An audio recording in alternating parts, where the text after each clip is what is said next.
하나님의 기뻐하심으로 예비하는 여러분들의 마음속에 복음의 비밀과 함께 하나님의 기뻐하심이 살아있기를 주 이름으로 축복합니다. 옆에 있는 분 축복의 인사를 나눕니다. 주님의 은혜로 크게 잘 되실 겁니다. 크게 잘 되실 것입니다. 아멘. 한 번 더 주를 따라합니다. 사랑은 사랑을 낳고 사랑은 사랑을 낳고 복음은 복음을 낳습니다. 복음은 복음을 낳습니다. 아멘. 아멘. 누군가의 복음 전함으로 오늘 여러분이 이 자리에 계신 것이고, 또 여러분의 신앙 때문에 누군가 주님을 기다리고 있다는 것을 기억하셔서 오늘 여러분의 신앙이 좋은 생명수와 같이 많은 이 세상에 선한 영향력이 나타나기를 주 이름으로 축복합니다. 오늘도 주님 말씀 통하여 주신 은혜를 마음에 잘 새기셔서 이번 한 주간도 여러분의 가정, 여러분의 일터마다 복된 역사가 넘쳐나기를 축복합니다. 말씀의 제목 같이 나눕니다. 부름의 상을 위하여. 부름의 상을 위하여. 네. 지난 6월 13일 국민일보 미션난에 난 기사를 읽어봤습니다. 예수 그리스도가 자신감의 근원이 되었을 때 어떤 반응이 나타나는가 아주 중요한 것을 보게 하는 아주 가슴 따뜻한 기사였습니다. 거기 내용을 보니까요, 천국 복음을 전한다는 것이 왜 기쁜 일인가를 한 외국인 모델을 통해서 이야기가 시작이 됩니다. 길거리 인터뷰가 이렇게 인스타그램을 통해서 전파됐는데 너무 많은 사람들이 그 기사를 보고 감동을 했다는 이야기입니다. 좀 사진을 좀 한 장 보여드릴까요? 네. 저래봬도 저분이 모델입니다. 이제 아셔야 됩니다. 분장하기 전이에요. 저렇게 하시고 길거리를 가는데 워낙 당당하게 걸어간 거예요. 자신 있게 걸어가니까 한 유튜버가 쫓아가면서 인터뷰를 한 겁니다. 무엇이 당신을 그렇게 자신감 있게 만드셨나요? 하고 이렇게 물어본 겁니다. 근데 그 자매가 이렇게 이야기를 하는 거예요. Jesus 하고 한마디 딱 대답을 했어요. 무엇이 당신을 그렇게 자신감 있게 걷도록 했습니까? 했더니 예수 그리스도 하고 그 대답을 합니다. 그때부터 이제 대화가 쭉 연결되기 시작합니다. 아마 지난달 31일 날 있었던 그 이야기가 올라왔던 것 같습니다. 이 영상이 게재된 후에 일주일 만에 재생 횟수가 1250만 회가 넘었고요. 거기에 달린 댓글이 6천 글이 넘게 올라온 것입니다. 그걸 통하여 많은 분들이 인생을 어떻게 살아야 될까도 생각해 봤고요. 어떤 분은 저렇게 당당하고 자신감 있게 사는 모습을 보니까 나도 예수를 믿어야 되겠습니다라고 도전을 받으신 분들의 댓글이 이렇게 올라옵니다.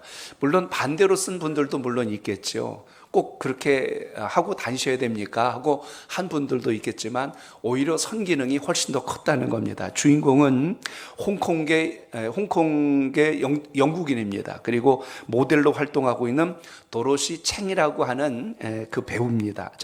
모델입니다. 많은 네티즌들이 그의 자신감 있는 발언을 듣고 이렇게 반응을 한 거예요.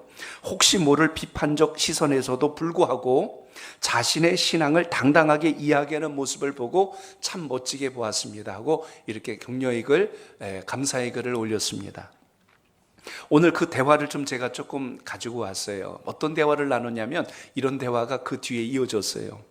무엇이 당신을 그렇게 자신 있게 걷도록 했습니까? 하고 질문했더니 이렇게 대답합니다. 고맙습니다. 나는 기독교인입니다. 나는 크리스찬입니다. 그래서 나에겐 믿음이 있어요. 그랬더니 다시 질문합니다. 당신 생각엔 믿음이 인생이나 직업, 성격에 도움이 된다고 생각하십니까? 하고 또 질문을 했어요. 그랬더니 도로시챙이 이렇게 대답합니다. 저는 성경 말씀을 따르고 예수님의 가르침을 배우고 있습니다. 저를 더 나은 사람으로 만들어주고 있지요. 기본적으로 순종하는 법을 배운다는 것은 저에게 정말 놀라운 영적 감동을 준다고 저는 생각합니다. 하고 대답을 했습니다. 다시 그 유튜버가 질문합니다. 신앙을 찾기 위해 애쓰는 사람들에게 어떤 말을 전해주고 싶습니까? 라고 물었어요. 이렇게 대답합니다. 예, 가까운 지옥교회에 꼭 나가십시오. 그리고 성경을 꼭 읽으십시오. 그냥 무언가를 시작하면 됩니다 하고 이렇게 전했습니다. 그리고 마지막 질문을 던집니다. 자신감을 높여주기 위하여 노력하는 사람들에게 해주고 싶은 말이 있습니까? 하고 이렇게 묻더니 이렇게 대답했어요. 예, 있습니다. 바로 믿음입니다. 믿음을 하나님께 두고 계속해서 치유해 나간다면 반드시 회복될 겁니다라고 이렇게 마무리가 됩니다. 이 영상을 본 분들이 마음이 따뜻해지고 도전도 받았다는 거예요. 근데 이렇게 자꾸 사람들의 관심이 이목이 집중되자 그것에 따른 또 하나의 글을 올리게 됩니다. 후일담인데요, 이렇게 올라왔어요. 복음의 기쁨을 나누고 싶지만 믿지 않는 사람들이 불편할까봐 상당히 주저하고 하나님께 기도했습니다. 근데 기도를 어떻게 했을까요? 오늘 아침에 기회를 주신다면 제가 주님을 찬양하고 전하면 정말 좋겠습니다. 근데 그날 누굴 만난 거예요? 유튜브를 만난 거예요. 그가 막 질문하고 촬영을 하자 거기에 대고 자기의 신앙적 이야기를 다 전한 겁니다. 그런데 그것에 대한 반응을 듣고 하나님께 고백한 거예요. 하나님, 제가 기도하였더니 하나님께서 만남도 주시고 많은 사람들에게 주님을 생각할 수 있게 해주시고 저를 사용해 주셔서 감사합니다 하고 이렇게 고백한 겁니다. 오늘 여러분 이 귀한 예배를 드리시고 이번 한 주간 어떤 마음으로 또 한 주간을 보내시겠어요? 아이고 날씨도 덥고 힘들어 죽겠는데 또 돈 벌러 나가야 되네 하고 이렇게 우리가 인생에 대한 무게감만 가지고 낙심하고 염려할 것이 아니라 오늘 예배를 통해서 다시 한 번 더 우리가 주를 믿는 하나님의 사람으로서 믿음의 담대함이 전파되고 나눠질 수 있기를 축복합니다. 산부 찬양 예배를 드릴 때 제가 꼭 먼저 이렇게 인사를 합니다. 오늘 조금 당겨서 인사를 한번 다시 해볼게요. 제 옆에 살아 계셔 주셔서 살맛이 납니다. 한번 해보세요. 시작. 제 옆에 살아 계셔서 살맛이 납니다. 아멘. 그래요. 나의 잘남이 사는 게 아니고 내 환경과 영향 때문에 사는 게 아니고 여러분 안에 계신 주님 때문에 자랑과 기쁨으로 살아갈 수 있기를 축복합니다. 그게 그리스도인입니다. 그게 예수님 만난 사람이에요. 예수 만난 사람은 환경에 따라 롤러코스터를 타는 게 아니라 주님께서 나와 함께 하심으로 인하여 그 기쁨으로 주를 바라보고 표대를 향하고 십자가를 붙들고 믿음을 따라 산다고 입술로 고백하며 삶으로 살아낼 수 있는 역사가 우리 삶 속에 있기를 바랍니다. 프랑스의 최고의 화가였던 르누아르가 있습니다. 그 화가는요, 체계적으로 미술 공부를 한 사람이 아닙니다. 너무나 가난해서 도자기 공장에서 일하는 직원이었어요. 그런데 그의 손재주가 워낙 탁월했고 그림을 그리는 솜씨가 워낙 남달랐기 때문에 그 재능을 사람들이 알아봤고요. 파리 화단에 소개가 되어서 이제 등단하게 되어 그림 그리는 화가로서의 활동을 시작합니다. 그런데 그에게 결정적인 약점이 하나 있었습니다. 손에 신경통이 있었어요. 붓을 제대로 지울 수가 없는 겁니다. 그래서 그는 그림을 그릴 때 손에 붓을 끈으로 이렇게 묶어가지고 그림을 그렸어요. 사람들이 그걸 보고 이상하게 여겼죠. 아니 선생님, 어떻게 그런 손으로 그림을 그리는데 이렇게 명작이 나옵니까? 하고 감동을 하게 되자 르누아르는 이렇게 대답을 합니다. 예, 그림은 손으로 그리는 것이 아니라 하나님의 은혜로 그리는 것입니다 라고 이렇게 대답했습니다. 오늘 여러분 인생을 사는 것은 여러분의 형편과 여러분의 여건이 아니라 주님의 은혜로 살아갈 수 있기를 축복합니다. 아무리 고통스럽고 눈물 날 일이 있다 할지라도, 오늘 육신의 한계가 있다 할지라도 하나님의 은혜를 입은 사람은 인생의 명작을 그릴 수 있다는 것을 잊지 않길 바랍니다. 그림만이 그런 것이 아니라 우리의 인생도 마찬가지라는 것입니다.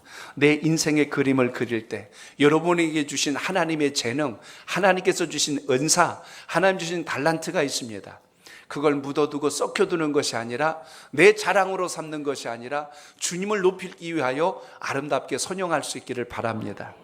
성경 속에 수많은 인물들이 나와요. 근데 인물들의 공통점이 있는데 하나님을 만나고 나서 인생이 다 반전되는 겁니다. 아브라함, 이삭, 야곱, 요셉 뿐만 아니라 오늘 모세를 비롯하여 여호수아, 다윗, 솔로몬 할 것 없이 그들의 모든 인생을 보니까요, 하나님을 만나는 시점으로부터 인생이 완전히 역전되는 역사가 시작이 됩니다. 오늘 저는 여러분과 함께 이렇게 인생이 역전된 한 사람을 소개합니다. 바로 사도 바울입니다. 그도 자기 생각대로 열심히 하나님을 믿는다고 생각했지만 그래서 예수 믿는 사람들을 핍박하고 대적하는 것이 하나님의 영광인 줄 알았어요. 왜냐하면 그는 유대주의자입니다. 유대주의자들의 특징이 무엇이냐면 메시아가 아직 오지 않았다는 거예요. 예수님이 오셨는데도 불구하고 우리의 메시아가 어떻게 십자가에 달려 죽을 수 있단 말이냐, 그는 우리의 메시아가 아니다라고 생각합니다. 그래서 끝까지 메시아를 기다리는 그 메시아 대망 사상으로 신앙을 했던 그들이었는데, 다메섹으로 가다가 주님을 만난 거예요. 니시 오니까 내가 핍박하는 예수니라. 그 한마디에 바울이 꼬꾸라졌고 그의 눈이 밝은 빛에 잠시 시력을 잃게 됩니다. 그리고 자기를 돌아보고 주님을 만난 그 감격 속에서 아나니아를 만나서 다시 그의 신앙이 회복되고 그로부터 복음을 위하여 사는 인생으로 완전히 달라지게 됩니다. 오늘 이 빌립보서는 하나님의 소명을 받고 유럽을 향하여 복음을 전했던 바로 그 첫성, 바로 빌립보, 마게도냐의 첫성이었던 빌립보의 복음을 전하고 훗날 그 교회를 향하여 편지를 보낸 내용 중에 한 대목이 오늘 본문 속에 등장하게 됩니다. 오늘 말씀을 통하여서 바울이 어떤 신앙관을 가지고 인생을 살았을까, 그리고 오늘 예배를 드리는 여러분은 어떤 신앙관을 가지고 사는 것이 옳을까 한번 다시 점검하시고 승리하는 주의 사람 되시길 바랍니다. 자, 저를 따라합니다. 자만하지 않아야 합니다. 자만하지 않아야 합니다. 오늘 바울의 고백 속에서 주목할 대목이 12절에 나옵니다. 자, 12절 보세요. 시작. 내가 이미 얻었다 함도 아니요 온전히 이루었다 함도 아니라 오직 내가 그리스도 예수께 잡힌 바 된 그것을 잡으려고 달려가노라. 아멘. 인생이 성장하지 못하고 멈춘 것 같을 때 우리는 그때 우리 자신을 돌아보고 점검해야 됩니다. 대부분 인생의 성장이 멈추는 과정 속에 있는 사람들의 공통점이 있는데요, 다른 표현으로 한다면 이걸 자만이라고 할 수 있습니다. 그 자만이라는 것 속엔 이런 말들이 포함되어 있어요. 이 정도면 됐지라고 하는 겁니다. 여러분, 자족한다는 거하고 자만은 다른 거예요. 자족은 하나님께서 모든 걸 공급하신다는 걸 믿고 감사와 평안 속에서 건강한 자존감을 가지고 살아가는 것이 자족입니다. 그런데 자만은 그게 아니에요. 내가 이 정도면 됐지라는 자기 우월감에 넘어져 있기 때문에 다른 사람의 말을 들으려고 하지 않아요. 수용하려고 하지 않습니다. 그러니까 주의 뜻도 발견하지 못하고 자기 고집대로 가요. 아무도 그를 인정하지 않는데 스스로 잘났어요. 그래서 자만한 겁니다. 자만한 사람은 그래서 내가 그동안 얼마나 힘들게 살았는데 하고 자기가 살아온 자기 의로 자기를 포장하기 때문에 더 이상 새로운 것을 담을 수 있는 방법이 없습니다.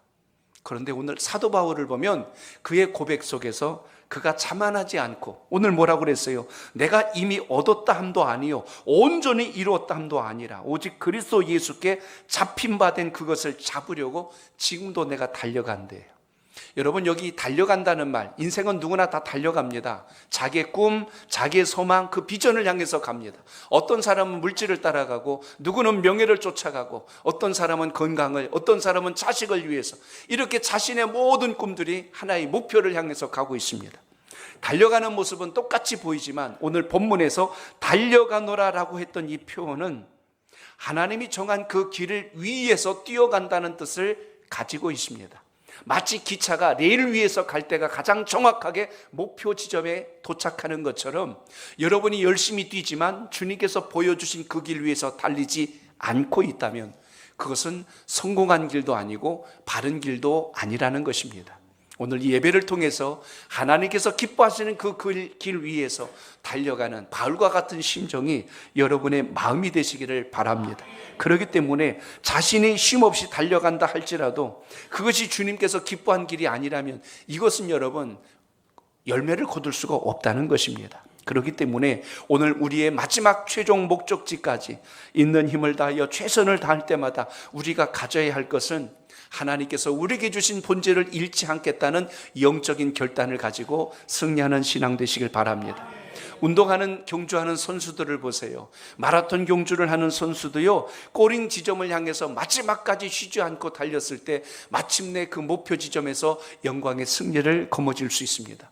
꼭 메달을 따지 않는다 할지라도 내가 내 육체 한계를 뛰어넘어 목표 지점까지 도달했다는 그 기쁨과 감격 속에서 승리감을 갖는 것을 보게 되죠. 우리 모두는 인생의 마라톤 경주자들입니다. 이제 6월 달이에요. 한 해를 마라톤으로 본다면 이제 터닝 포인트인 반환점 앞에 우리가 서 있는 겁니다. 다시 여러분의 신앙을 잘 점검해서 내가 주님께서 원하시는 길로 가고 있는지, 아니면 내 생각의 길로 가고 있는지를 점검하셔서 승리하는 믿음이 되시길 바랍니다. 바울은 자신을 이렇게 고백하고 있어요. 내가 이미 얻었다 함도 아니요 온전히 이루었다 함도 아니라 라고 그랬어요. 여기 얻었다라는 말 속에 얻었다 함도 아니래요. 얻은 걸 지금 부인하고 있는 것을 보게 됩니다. 얻다라는 원문의 의미를 보니까 손에 잡았다는 뜻을 가지고 있어요. 내가 꽉 쥐고 내 것으로 삼았다는 것인데, 바울은 지금 자기가 살아온 인생의 모든 것을 내가 이제 다 성취했다고 고백하지 않고 있다는 것입니다. 그래서 바울의 고백 속에서 우리가 이 말씀을 한 번 더 잘 풀이한 말씀이 오늘 3장 5절로 6절에 보면 바울이 어떤 인생을 살았는지 우리가 알게 됩니다. 자, 여러분, 바울의 이력서입니다. 같이 보겠습니다. 시작. 나는 8일 만에 할례를 받고 이스라엘 족속이요 베냐민 지파요 히브리인 중에 히브리인이요 율법으로는 바리새인이요 열심으로는 교회를 박해하고 율법의 의로는 흠이 없는 자라. 아멘. 여기 흠이 없다는 표현은 완벽한 자라는 것입니다. 나는 이 세상에서 무엇 하나 남부럽지 않았고 부끄럽지 않는 인생을 살았다고 이렇게 고백했던 사람이 바울이에요. 그런데 그 바울이 오늘 본문에서 뭐라고 고백합니까? 나는 이미 얻었다 함도 아니요, 다 얻은 자가, 다 누리는 자가, 흠이 없이 완벽한 자가 지금 고백한 것이 나는 아직 이룬 사람이 아니다라고 고백합니다. 그래서 바울의 마음속에는 주님의 은혜가 계속 살아있는 것을 발견하게 되죠. 오늘 예배를 드리면서 주님의 은혜를 담기 위한 여러분의 마음의 문을 활짝 열어서 주님의 축복과 은혜와 상급이 여러분 삶 속에 있기를 바랍니다. 세례를 받고 나니까 난 이제 예수 믿었으니까 구원받았어, 나는 이제 천국 갈 거야 하고 거기서 마침표를 찍어버리면 안 된다는 것입니다. 신앙은 여러분 세례로 끝나는 게 아니에요. 예배당 문턱을 들어섰다고 여러분 신앙이 완성된 것이 아니라는 것입니다. 신앙은 날마다 성숙하고 성장해야 아름답습니다. 음식도 잘 숙성되고 익을 때 맛을 내는 것처럼 인생도 예수 그리스도 안에서 잘 익어가고 예수 그리스도 안에서 성숙한 자가 되었을 때 하나님의 놀라우신 역사가 삶 가운데 드러남을 잊지 않길 바랍니다. 그래서 예배를 통해서 우리 신앙을 점검할 수 있는 거예요. 여러분의 믿음은요, 예배를 보면 알 수 있다는 겁니다. 이 사람이 하나님께 속한 자인지 자기 생각에 사로잡힌지를 알 수가 있는 게 예배입니다. 예배 기준이 흔들려 버리면 그 모든 다른 것들이 아무리 쌓아진다 할지라도 모래 위에다 집을 진 것과 똑같습니다. 예배가 살아있어야 합니다. 그리고 기도 생활을 통하여 우리 신앙을 성숙하게 만들고 하나님 말씀을 읽고 묵상함으로 주님을 더 가까이 하고 주님의 마음을 알게 된다는 것이죠. 그래서 우리가 잘 하나님 말씀으로 양육 받으셔야 됩니다. 그리고 주 안에서 봉사하고 성도와 성도가 함께 연합하여 교제하고 그리고 하나님 말씀을 전하기 위하여 최선을 다하는 이런 모든 상황들이 함께 할 때 우리 삶의 영적 유익함과 성숙함이 따른다는 걸 잊지 않길 바랍니다. 바울이 다메섹에서 예수님을 만날 때 그는 자기가 가장 완벽하고 완전한 자인 줄 알았어요. 예수님을 만나고 나자 그 자리에서 자신의 삶을 완전히 돌이키는 역전의 기회로 삼는 것을 봅니다. 여러분 인생에 시련이 오고 고난이 왔다는 것은 내 인생이 다시 거꾸로 마이너스가 된다는 뜻이 아니라 다시 내 인생의 반전과 역전이 필요한 시점이란 걸 기억하시고 주님의 뜻을 붙들 수 있기를 바랍니다. 소아시아 지역에 7교회가 있습니다. 요한계시록에 보시면 2장 이후에 이 7교회를 소개하는데 예수님께서 책망하시는 장면이 나와요. 그 중에 라오디게아 교회가 있습니다. 이 교회는 상당히 부유한 교회입니다. 넉넉하고 부족함이 없는 교회예요. 그런데 거기 요한계시록 3장 17절에 보면 이 부유한 교회가 예수님께 책망을 받는 장면이 나옵니다. 라오디게아 교회는 곤고하고 가련하고 가난하고 눈 멀고 벌거벗었다라고 기록되어 있습니다. 사람들이 볼 때는 부자교회고 사람들이 볼 때는 부유하고 부족한 것이 전혀 없어 보이는 그들이 주님의 시선으로 바라봤더니 그들은 곤고한 자고 불쌍한 자고 가난한 자고 눈 먼 자고 부끄러움 당할 만한 벌거벗은 자라는 거예요. 우리가 주님 보실 때에 칭찬받고 인정받을 만한 신앙이 되어야지 측은해서 혀를 찰 만한 안타까운 인생으로 살아가면 안 될 것입니다. 모두 우리가 살아갈 연수와 기한이 있어요. 그러나 오늘 우리가 살아갈 우리의 미래와 앞날은 하나님 손에 붙들릴 만한 역사가 살아있기를 축복합니다. 내 생각과 고집으로 사는 게 아니라 주님의 은혜로 살아갈 때 그 길을 여시는 주님을 만날 수가 있다는 것을 오늘 꼭 기억하시길 바랍니다. 운동 경기를 보면 인생의 축소판입니다.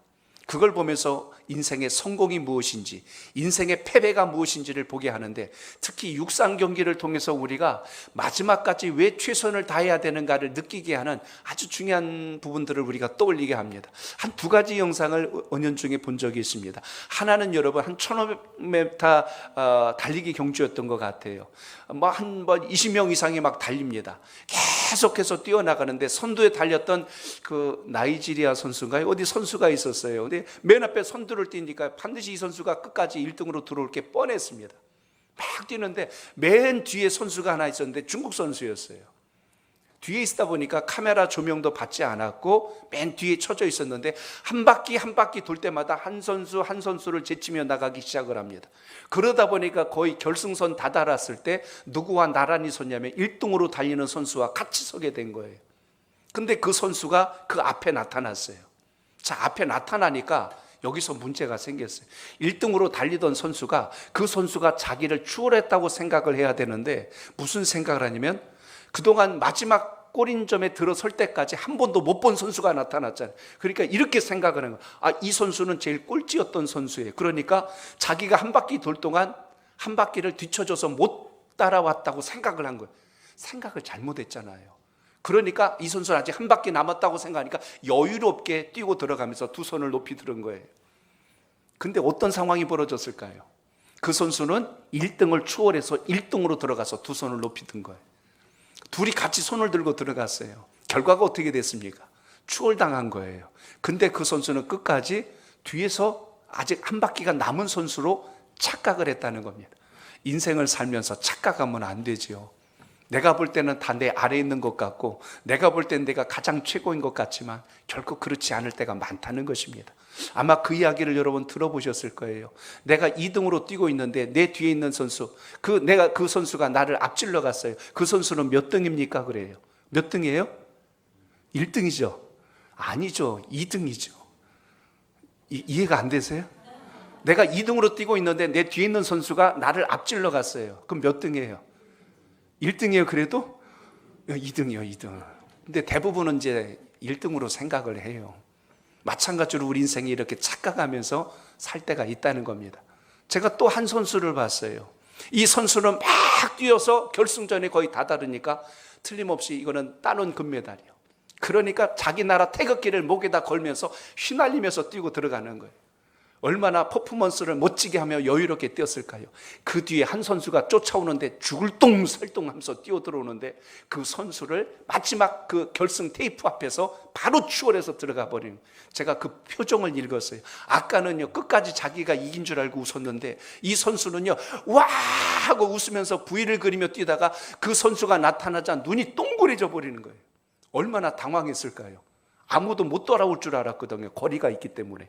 그래서 퍼포먼스를 하고 1등으로 들어왔는데 그 뒤에 선수가 있는 힘을 다하여 마지막 들어와 버리니까 결국 메달을 놓쳐버렸어요. 은메달이 돼버렸어요. 무슨 이야기입니까?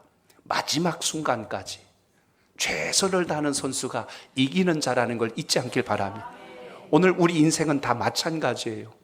어떤 분은 선두에 있다고 생각하며 뛸 수도 있을 것이고 어떤 분은 맨 뒤에 꼴찌로 뛰고 있다고 생각하는 분도 있을 것이고 중간에 뛰고 있는 선수라고 생각하는 분들도 있을 겁니다. 우리는 아직 인생의 여정 속에서 경주하는 자들이기 때문에 지금 여러분의 위치에서 여러분의 환경과 현실을 결론 내리지 않기를 축복합니다. 바울의 심정을 기억하세요. 바울이 뭘 이야기합니까? 내가 지금 이미 모든 것을 얻은 것이 아니라고, 온전히 이룬 것이 아니라고 고백한 것처럼 현실에 자만하지 말고 주를 바라볼 수 있는 믿음의 안목이 우리의 신앙 속에 있기를 바랍니다. 한 번 더 저를 따라합니다. 앞만 보고 가야 합니다. 오늘 13절에 보면 이런 구절이 나와요. 같이 읽습니다. 시작. 형제들아, 나는 아직 내가 잡은 줄로 여기지 아니하고 오직 한 일, 즉 뒤에 있는 것은 잊어버리고 앞에 있는 것을 잡으려고. 아멘. 신앙하는 자세가 이와 같아야 된다는 거예요. 여기 말씀에 보니까 과거의 것은 잊어버렸다라고 기록되어 있는 걸 봅니다. 과거를 집착하거나 그것이 내 발목을 잡는 일이 되어서는 안 된다는 것입니다. 경주하는 자는 과거에 집착하여 머뭇거리는 것이 아니라 오늘 하나님께서 내게 주신 목표와 비전과 꿈을 붙들고 그것을 향하여 가시길 축복합니다. 자꾸 우리가 주위 눈치 보고 사람 표정 보고 그리고 자꾸 체면 생각하고 이러다 보니까 주저하게 되고 본질을 잃어버릴 때가 많다는 거예요. 여러분, 건강한 자존감이 있기를 축복합니다. 정말 주님, 우리의 마음을, 우리의 영혼을 건강하게 하옵소서. 나를 존중할 줄 알고 나를 소중히 여길 줄 알고 내가 하나님의 자녀라는 걸 항상 기억할 수 있는 이 은혜가 있길 바랍니다. 이게 없으면 자존심만 남아요. 그러니까 목에 힘만 주려고 하고 다른 사람 앞에 내 이야기만 하려고 하고 그래서 화목을 이루지를 못합니다. 하나님의 사람은 자존감이 건강해야지 자존심이 세면 안 되잖아요. 오늘 그 신앙과 믿음이 우리의 삶 속에 있기를 바랍니다. 오늘 사도 바울을 통해서 우리가 기억해야 될 게 무엇입니까? 오늘 바울은 그는 자랑할 게 너무 많은 사람이에요. 나는 태어날 때부터 할례 받은 자야. 요즘으로 말하면 나는 모태 신앙자야. 난 몇 대 집안이 신앙 있는 집안이야. 집안 자랑하려면 끝도 없어. 나는 베냐민 지파 사람이야. 나는 뼈대 있는 집안 사람이라는 거예요. 베냐민 지파에서 사울이 나왔어요. 사울왕이 나왔어요. 그러니까 우리 집은 왕족이야 라고 할 만한 자부심이 대단한 사람이 바울입니다. 나는 이스라엘 백성 중에 이스라엘 백성, 나는 뼛속까지 하나님의 택한 선택된 백성이야. 나는 율법으로는 바리새인이야. 모든 말씀과 율례를 다 알고 있고 그걸 배운 사람이야. 난 최고의 학벌도 나왔어. 이렇게 자랑하려면 끝도 없이 나열할 수 있는 사람이 바울인데 오늘 그가 고백합니다. 그동안 내가 싸웠던 모든 것은 내가 잊어버리고 앞에 있는 것을 잡겠대요. 그래서 바울의 서신을 쭉 보면 자기의 과거를 자랑하는 게 아니라 십자가와 부활을 자랑합니다. 내가 만난 예수 그리스도를 자랑합니다. 그 자랑 때문에 그의 인생이 과거와 비교할 수 없는 엄청난 하나님의 은혜를 경험하며 승리하는 것을 보게 됩니다. 오늘 그러므로 살아갈 때 여러분, 우리가 잊어야 될 것이 많이 있어요. 과거의 실패, 과거의 아픔, 과거의 상처들이 있습니다. 대인관계를 통해서 일어났던 수많은 상처들이 있을 것이고 친구와 이웃 간의 다툼으로 인하여 받은 상처도 있을 것입니다. 부모와 자식 간의 원망 섞인 일로 인하여 아픔이 있을 수 있고 부부 간의 갈등으로 인하여 상한 감정이 있을 수 있어요. 그런데 오늘 이런 모든 것들이 내 마음을 지배해버리면 그 마음속에 원통함과 상처와 분노만 남게 되어서 결국 하나님께서 우리에게 공급하시는 것을 담을 수 있는 공간이 없어요. 오늘 바울은 과거의 것을 비워냈을 때, 그래서 그는 배설물처럼 여긴다고까지 이야기했잖아요. 참 이 표현이 참 놀랍지 않습니까? 성경이니까 조금 거룩하게 배설물이라고 표현했지만 똥이란 이야기예요. 그 화려한 경력과 자기가 자랑할 만한 스펙을 똥처럼 여긴대요. 오늘 아침에 화장실 다녀오신 분들, 미련이 남으신 분들 계세요. 아까운 거, 얼마나 먹은 건데 내가 이걸 버리고 왔을 거, 지금 고민되신 분 계세요. 바울이 그걸 배설물처럼 여겼더라. 기억지 않는데요. 오늘 신앙의 본질이 주님 앞에 이렇게 세워지길 축복합니다. 주중에 제가 한 어느 전도를 하시는 분이었던 박권용 안수 집사님, 제가 그분의 간증을 조금 영상으로 보았습니다. 읽다 보니까 그분이 좀 지금 소천하신 것 같은데 이분의 그 자라 성장기와 그리고 복음 전했던 이야기가 마음에 참 감동이 됐어요. 이분은 짜장면 박사라고 불리는 분입니다. 아마 인터넷 검색하면 다 금방 나옵니다. 대구 동해반점을 운영했던 분이신데 이분이 지역 주민들 그리고 여러 단체를 다니면서 짜장면을 대접하면서 그들에게 복음을 전해요. 참 놀라운 하나님의 은혜가 그분에게 있습니다. 그분의 성장 과정을 들어봤어요. 경남 합천 지실마을 출신입니다. 그 아버지가 술고래예요. 워낙 술을 좋아하고 그렇게 집에 들어오면 이렇게 좀 폭력적이고 하니까 그 아마 어머니까지 가출을 하신 것 같아요. 그래서 할머니 밑에서 너무 가난하게 살았습니다. 그러다 보니까 학교 공과금도 못 내고 결국 초등학교 3학년 중퇴입니다. 그때 가출을 했어요. 도시로 나왔는데 어떻게 살 길이 11살 때 집을 나왔어요. 살 길이 막막하고 뭐 초등학교 3학년 중간에 나왔으니 무슨 일을 할 수 있겠어요. 그런데 마침 중국집을 지나가는데 그 냄새가 너무 코를 자극하니까 이것만 먹을 수 있으면 원이 없겠다 해서 그 집에 들어가서 날 종업원으로 써달 굳은 일 다 하겠다고. 그래서 11살 때부터 13년까지 그 집에서 종업원으로 일을 합니다. 그래서 그걸 배우는 거예요. 근데 주인이 좀 거셌던 것 같아요. 막 때리기도 잘하고 뭐 막 욕도 잘하고 아마 좀 굉장히 힘든 시간을 보냈던 것 같아요. 그분의 간증을 들어보니까 한 번 얼마나 세게 때렸는지 머리가 터져갖고 피가 막 났어요.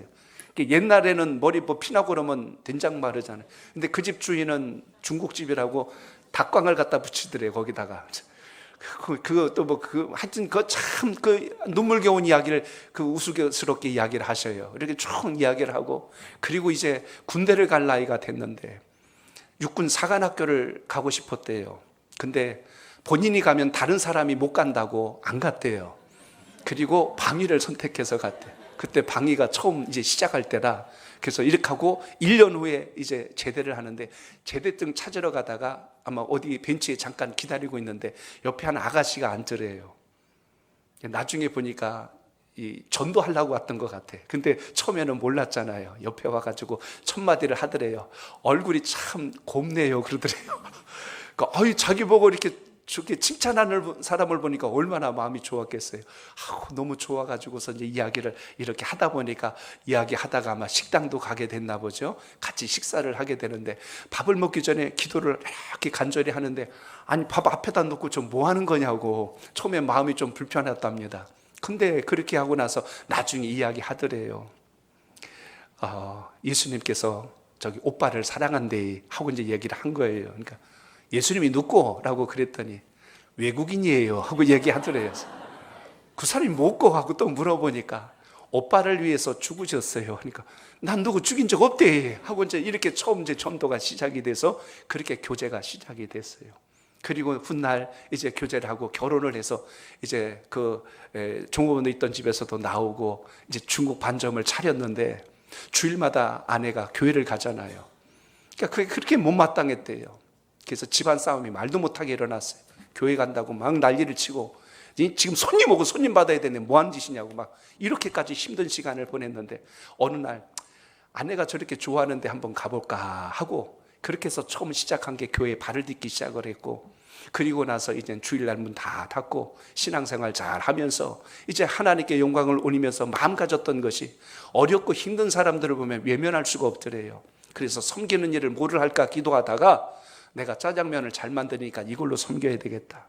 그때부터 이제 짜장면을 섬기는 일로 시작을 했는데 그때 당시 1979년입니다. 거기 54단이 대구에 있는데 거기 700그릇을 만들어서 그 대원들에게 다 섬겼대요. 그렇게 섬기고 그리고 복음을 전했대요. 예수 믿으면 너무 좋습니다. 예수 믿어야 됩니다 하고 복음을 전하고 자랑하고 그 이후로부터 이제 고아원도 찾아가고 양로원도 찾아가고 군부대, 교도소, 개척교회 할 것 없이 사람들이 모일 만한 곳이면 가서 짜장면을 무료로 섬기는 거예요. 참 대단한 일 하신 분입니다. 그것 때문에 빚도 많이 졌는데 놀라운 것은 또 감동받으신 분들이 많이 또 후원해주고 채워주셔서 그걸 가지고 이렇게 전도를 열심히 하셨대요. 이분이 배운 게 적으시니까 집에 손님들이 올 때 이렇게 서빙을 한대요. 어서 오십시오 그러면서 그냥 허리를 90도로 꺾어가며 인사를 하는데 그럼 손님들 깜짝 놀라죠. 뭐 이렇게까지 환영을 해. 근데 앉으면은 뭘 드시겠습니까 하면서 또 허리를 90도로 인사를 하더래요. 짜장면 주세요. 그러면 준비해서 올려드리겠습니다 하고 들어가서 짜장면 만들어 갖고 그러면 딱 갖다 놓고 들어가면 또 인사를 한대요. 맛있게 드십시오 하고 또 인사를 하고 들어가요. 다 먹고 나면은 또 다시 그래서 잘 드셨습니까? 안녕히 가십시오 하고 또 그냥 허리를 90도로 또 인사.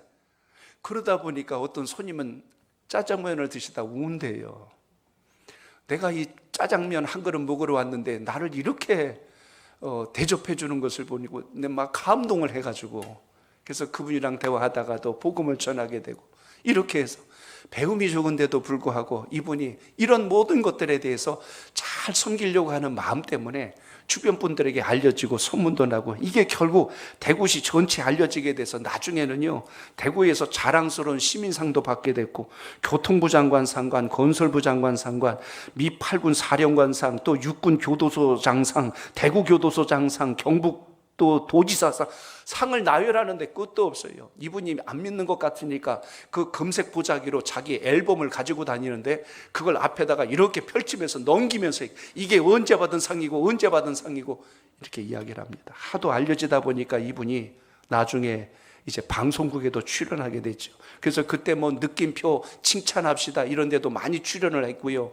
그리고 맥도날드 CF 거기 또 저기 출연까지 하는 일이 생겼고, 심지어는 이분이 불교에 가서도 이 짜장면 공급하고 뭐 했겠어요. 이분이 마지막에 가서. 여러분, 이거 믿으면 안 됩니다. 예수 믿어야 돼.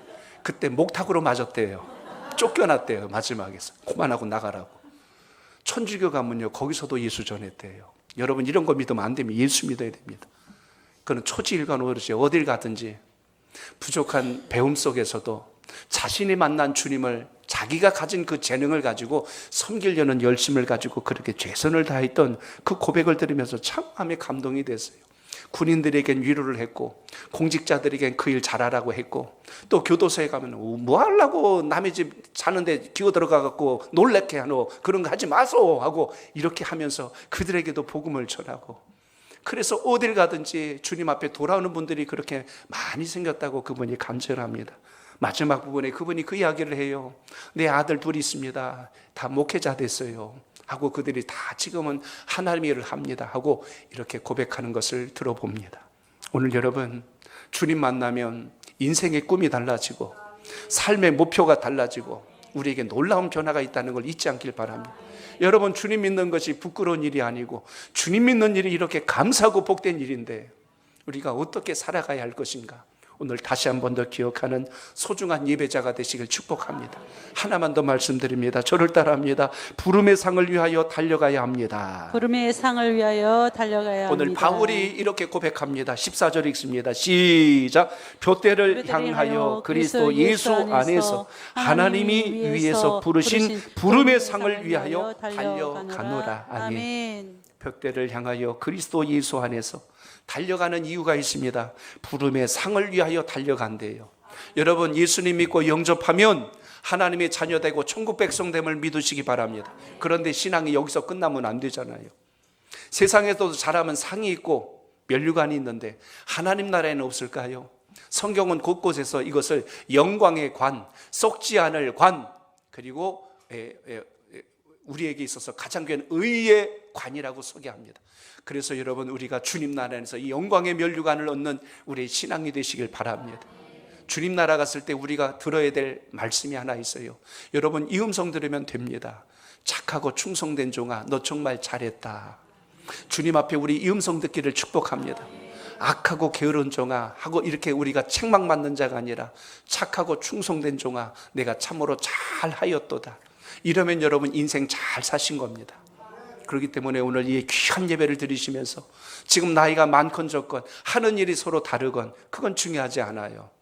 오늘 어떤 분야, 어떤 위치에 있든지 오늘 배움이 적으셔도 주님 주신 은혜 그 사랑 하나만 가지고 복음 전하기 위하여 온 인생을 주님께 걸었던 그분의 제가 간증을 들으면서, 또 오늘 여기 있는 이 사도 바울처럼 자신이 자랑할 수 있는 수많은 것들을, 그 완벽한 인생을 버리고 주님을 높이며 자랑하며 하나님을 영화롭게 했던 것처럼 우리의 신앙과 믿음이 항상 주님의 영적 자존감을 가지고 승리하는 역사가 있기를 축복합니다. 그래서 바울은 디모데후서 4장 8절에서 이렇게 고백했어요. 우리 읽어봅니다. 시작. 이제후로는 나를 위하여 의의 면류관이 예비되었으므로 주 곧 의로우신 재판장이 그날에 내게 주실 것이며 내게만 아니라 주의 나타나심을 사모하는 모든 자에게도니라. 아멘. 오늘 여러분에게 이 은혜가 있기를 바랍니다. 우리가 살다 보면 기분 나쁜 일도 있고 화나는 일도 있고 상처받는 일도 있을 수 있어요. 그런데 그것 때문에 우리의 건강한 주님의 자존감이 무너지면 안 된다는 것입니다. 인도의 정신적 지도자, 인도의 그 정치적 지도자였던 존경받는 간디의 유명한 일화가 지금까지 회자되는 이유가 뭘까요? 그는 어떤 상황에서도 그의 자존감을 결코 꺾지 않았어요. 영국의 식민지였기 때문에 영국에 유학 갔을 때, 그가 대학생으로 있을 때요, 그 교수 한 사람이 이 인도에서 왔다는 걸 보고 굉장히 인격적 모독을 준 것 같습니다. 그때 당시 그 피터스라고 하는 교수였는데요, 그가 하루는 간디와 함께 대학 식당에서 식사를 할 때 있었던 이야기라고 합니다. 식사를 하러 들어왔는데 어쩌다 보니까 마주 앉게 됐던 것 같습니다. 그랬더니 피터스 교수가 거드름을 피우면서 이렇게 이야기를 했대요. 이보게, 아직 모르는 모양인데 돼지와 새는 같은 자리에서 식사하지 않는다네 하고 이렇게 이야기합니다. 이 이야기 들으면 얼마나 모욕감을 느낄까요? 밥상 없고 그냥 나가고 싶을 겁니다. 그런데 간지는 그 자리에서 이렇게 대답을 합니다. 걱정하지 마세요, 교수님. 제가 다른 곳으로 날아가겠습니다 하고 이렇게 이야기합니다. 역공을 당하니까 교수 마음이 얼마나 또 뜨끔했을까요? 아마 옆에서 들은 사람들은 속으로 또 많이 또 웃지 않았을까 싶기도 합니다. 약이 오른 이 교수님이 다음 시험 때 간디에게 좀 골탕을 먹이려고 질문을 했대요. 이보게 간디 하고 이야기합니다. 이렇게 이야기했어요. 길을 걷다가 만약에 돈자루와 그리고 지혜가 들어있는 자루를 발견한다면 자네는 어떤 자루를 선택하겠는가? 학생들 앞에서 질문한 겁니다. 그러니까 대답하기 상당히 좀 곤란하게 만들려고 이런 질문을 했던 것 같아요. 근데 간디는 대수롭지 않게 대답합니다. 이쯤 분위기 되면 뭐라고 얘기해야 돼요? 지혜라고 해야죠. 근데 간디는 그렇게 안 합니다. 당연히 돈자루지요 하고 이야기하니까 막 웃고 난리가 하고 막 웃고 난리가 났어요. 피터스 교수가 혀를 차면서 빈정댔어요. 그럴 줄 알았다고 내가. 그러면서 그래요.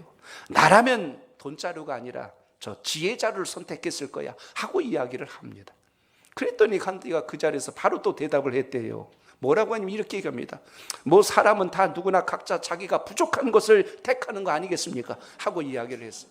그래가지고 또 그 자리에서 또 교수가 얼굴이 펄개져가, 저놈의 자식은 저놈 때문에 내가 아주 그냥 이 자존감이 자존심이 다 상해버려가지고, 그 다음에 이제 시험을 봤는데 또 보니까 간디 시험지예요. 시험 정말 잘 봤어요. 항상 수재였습니다. 공부 잘했대요. 그러니까 어떻게 했을까요? 그냥 거기다 점수를 주기 싫어가지고 점수를 안 쓰고 거기다 그냥 이 멍청이 하고 욕을 던져버렸어요. 나중에 간디가 시험지를 받은 점수는 없고 멍청이라고 써 있으니까 어떻게 되겠어요? 시험지를 갖고 교수님을 찾아갔대요. 교수님, 그러니까 왜 왔냐고. 교수님 벌써 저 따지러 온 줄 알았죠. 교수님, 여기를 보니까 시험지에 제 점수는 없고 교수님 서명만 써 있습니다 하고 이야기를. 교수님이 뒤집어졌대요. 제가 드리고 싶은 말씀은 자존감이 건강해야 된다는 것입니다. 믿음의 자존감이 건강하시길 바랍니다. 예수 믿는다고 어디 주눅 들지 마시고 주님 안에서 당당하고 주님의 영광을 이루는 하나님의 사람 되시길 바랍니다. 우리가 바라보는 건 주님의 나라 하나님 영광이지 사람들 비유 맞추고 눈치 보려고 사는 거 아니잖아요. 그렇기 때문에 본질을 잃지 말고 하나님 영광 위에서 견고히 서는 은혜가 있기를 바랍니다. 심은 대로 거둡니다. 뿌린 대로 거둡니다. 행한 대로 주님께서 갚아주세요. 신앙생활 하시려면 제대로 하시고 바르게 하세요. 흉내내면서 양다리 걸치고 끌려가지 마시고 마지막 때 상급받을 만한 인생의 자리에 여러분 서시기를 축복합니다. 이제 말씀의 결론 맺습니다. 오늘 제가 이 빌립보서 3장을 묵상하다가 16절 한 절을 다시 묵상하게 됐어요. 거기 보면 이렇게 기록됩니다. 자, 16절 봅니다. 시작. 오직 우리가 어디까지 이르렀든지 그대로 행할 것이라. 아멘. 오늘 이 말씀을 표준어 성경을 보니까 이렇게 해석해 놨어요. 어쨌든 우리가 어느 단계에 도달했든지 그 단계에 맞추어서 행합시다라고 되어 있어요. 신앙이 오래 했든지 적게 했든지, 내가 성경을 많이 알든지 적게 알든지 그게 중요한 게 아니에요. 여러분의 믿음의 단계에서 최선을 다하고 주님을 바라보고 섬겨 나갈 때 그것이 상급이 되고 열매가 되고 영광이 된다는 걸 잊지 않길 바랍니다. 비교의한 신앙하지 말고 주님 바라보시고 승리하는 여러분의 믿음이 되시길 바랍니다. 신앙의 경주는 혼자만 하는 거 아니에요. 모두가 다 지금 주님의 나라를 위해서 주의 영광을 위해서 달려가고 있습니다. 그렇기 때문에 주님께서 주신 목표를 바라봐야지 사람의 눈치를 보고 신앙하는 자가 아니라 본질을 잃지 말고 승리하는 역사가 있길 바랍니다. 여러분 가까이 아직 주님을 모르는 분이 있다면 주저하지 말고 전하는 역사가 있기를 바랍니다. 주님, 저분도 주님을 만나야 됩니다. 저분 안에도 예수님 계셔야 합니다. 제가 주님 만나고 이렇게 기쁘고 즐거운데 저분이 주님을 모르고 저렇게 낙심 속에 사니 어찌하면 좋습니까? 하고 여러분 기도하시면 주님께서 그 마음을 하시고 그 뜻을 하시고 생각과 감정과 환경을 바꾸셔서 놀라운 역사로 이끄신다는 걸 잊지 마시고 그 믿음으로 승리하는 우리 모두가 되시기를 주의 이름으로 축복합니다.